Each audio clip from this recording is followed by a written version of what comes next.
Greetings, everyone. Is enlisted. As a kid, Rampage Jackson and Chuck Liddell were my favorite UFC fighters. Rampage especially, since he had insane knockouts and he would do weird stuff like howl in the cage. I also liked that he was always ready to throw down against anyone or anything, even a door. An absolute icon in combat sports. His son, Raja, on the other hand, is a bit of a loser. I'm not saying this because Raja can't fight. I'm sure he could whoop my ass. I'm saying this because of the way he handled himself during the SKYO Stu situation. If you guys don't know what situation I'm talking about, here's the rundown. Rampage and Raja are both streamers now, and Raja went to a wrestling show and one of the wrestlers smashed a soda on his head for no reason. Kind of a dick move, but Raja didn't do anything. Instead, he waited until the wrestler was in the middle of a match to assault him and nearly killed him. Okay, now we're all caught up. But what caused this entire thing? It wasn't the soda can. It wasn't him having MMA blood, whatever that means. It sure as hell was in self-defense. It was nothing more than fragile masculinity.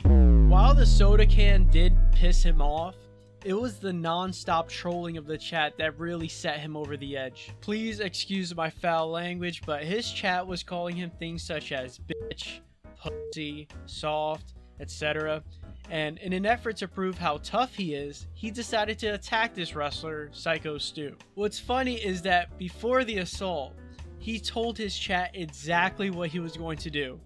Like, I kid you not, he was explaining his evil plan like a Disney Channel villain. I feel bad for the lawyer that has to take up this case, because imagine you're creating every possible defense for this guy, but the live stream contradicts everything. He gave the prosecutor the ultimate layup. He did all the work for them. The prosecutor is not going to have to say a word. Just play the live stream. This incident highlights an issue with a lot of men. There's a lot of men who are not secure in who they are as a man, so it's really easy for random people to get under their skin and get them to do something that may ruin their life. Because again, it was not the soda can, it was afterwards. The more he thought about it, the more he saw people calling him soft, the more he saw people saying, "You're gonna let him do that to you?" That's what really pissed him off. Like, if I was next to him, I would have been like, "You're really about to ruin your life to prove to them, random people, that you're not soft." Okay, afterwards, you nearly killed him. You're not a bitch, I guess, but now you're about to be a felon. Good job, I guess. That way of thinking has never made sense to me. Why are you valuing the opinions of random people so highly? Like, in the moment, he is putting the opinions of random people over the opinions of his friends and family.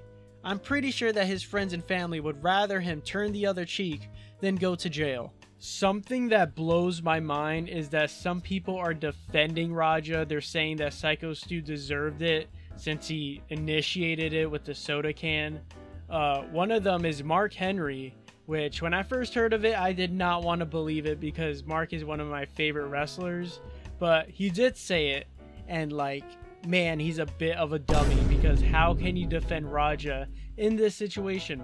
But Mark does have a unique perspective since he is a professional wrestler. So let's rewind a bit. If you can't tell, I'm a bit of a wrestling fan, and I know that some wrestlers like to remain in character even when they're not in the ring, especially if they're just backstage because it's still an ongoing event. Some wrestlers even stay in character whenever they're in public. That isn't too common nowadays, thankfully. Imagine if the boogeyman was like that all the time. So this wrestler was just in character, and he is playing a heel, a bad guy. He also believed Raja was in on it and was playing along. That's why after he smacked his head with the can, he was confused and asked Raja, "You're not going to sell it?" Which basically means you're not going to pretend that it hurts. This was just a huge misunderstanding, like a big one. It should not have happened. Is SKYO Stu wrong for not confirming that Raja was down to shoot with the wrestlers? Yes, of course. But SKYO Stu apologized immediately after. If Raja felt strongly about what happened, he should have just called the cops and let them handle it.